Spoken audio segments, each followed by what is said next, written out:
के annual programme में मंच पर उपस्थित हमारे कैराना के कोतवाल साहब, सलीम प्रधान जी, अनम हसन, मेरे मामा जी, शमा मास्टर जी, शफकत चेयरमैन साहब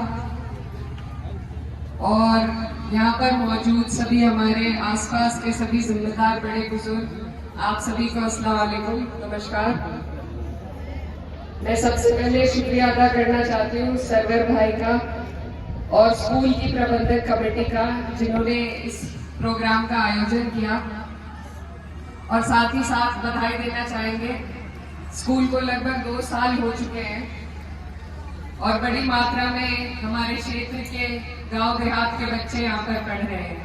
तो स्कूल वालों को, सभी टीचर्स को, प्रबंधक कमेटी को, सबको ताली बजाकर बहुत बहुत बधाई।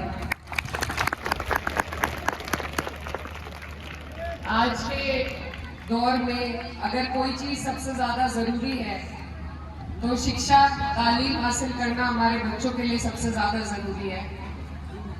और जो सरकारी स्कूल है उनके हालात आपके हमारे सामने हैं। बिल्डिंगें हैं तो टीचर नहीं है, टीचर है तो बच्चे नहीं जा पा रहे। इसलिए हमारे आपके बीच में से सरवर भाई जैसे जिम्मेदार लोग जब ऐसा कदम उठाते हैं,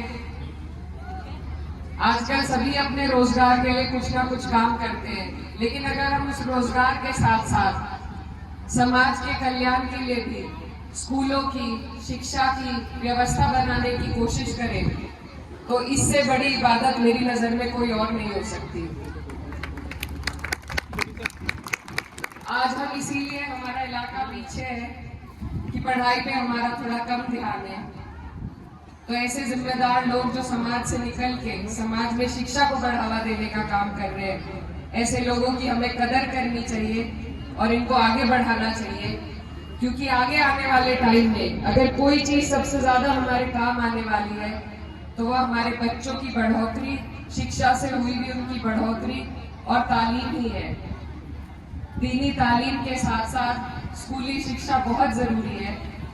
जब हमें अपने अधिकारों का, हमारे बच्चों को अपने अधिकारों का पता नहीं होगा तो रोज हमारे साथ जैसे आज हालात चल रहे इसी तरह चलते रहेंगे। इसलिए आप सबसे मेरी गुजारिश है कि भूरा में भी एक स्कूल का निर्माण होने जा रहा है, उसमें भी आप सब सहयोग करें। सभी हमारे क्षेत्र के जिम्मेदार लोग कोशिश कर रहे हैं और जितने स्कूल बनेंगे, जितने हमारे बच्चे ज्यादा से ज्यादा पढ़ पाएंगे, उतना ही और हम तरक्की कर पाएंगे। छोटी छोटी चीजों में हम बहुत खर्चे करते हैं, बेटियों की शादी ब्याह में बहुत खर्चे करते हैं, लेकिन अगर वही खर्चा दहेज से हटाकर उनको तालीम देने में करें तो एक बेटी आने वाली नस्ल को पढ़ाने का काम करती है।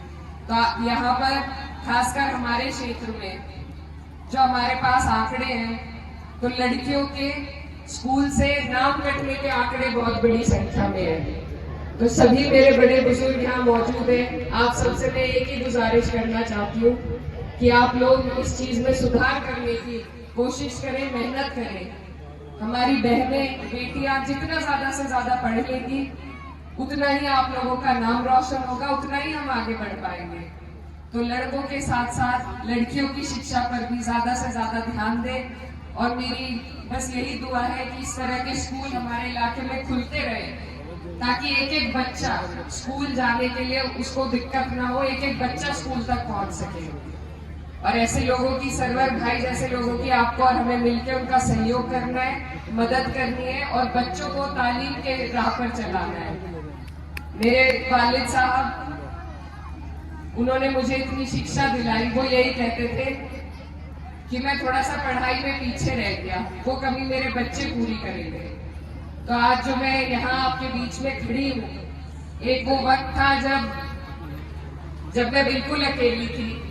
उस वक्त अगर कोई चीज, कोई तजुर्बा मेरे काम आया जिससे मेरा आत्मविश्वास बढ़ा तो वो सिर्फ ये था कि मेरी शिक्षा अच्छी थी, मुझे चीजों की जानकारी थी, मुझे किसी से डर के दब के बोलने की जरूरत नहीं पड़ी। तो अपने भी अनुभव से मैं यही कहना चाहती हूँ कि शिक्षा ऐसी ताकत है जो आपसे कोई नहीं छीन सकता। इतने झगड़े हमारे यहाँ होते हैं, भूपाल साहब भी देखते हैं, जमीनों के, जायदाद के, आपसी लड़ाइयाँ बहुत होती हैं। लेकिन सिर्फ शिक्षा एक ऐसी चीज है जिसमें ना कोई झगड़ा करके आपसे छीन सकता है, ना कोई आपको उससे वंचित कर सकता है, अगर आपने ठान ली तो बस इसी ताकत को हमें अपने क्षेत्र के, अपने इलाके के एक एक बच्चे और बच्चियों तक पहुंचाने का काम करना है। इसमें आप सबकी जरूरत है और मैं बहुत बहुत शुक्रिया अदा करना चाहती हूँ पूरे एमएच कॉन्वेंट स्कूल की प्रबंधक कमेटी का कि इतना अच्छा काम वो कर रहे हैं और ऊपर वाला उन्हें खूब तरक्की दे और बच्चों की संख्या को बढ़ाए। आप सभी से दुआओं की दरखास्त है। बहुत बहुत शुक्रिया।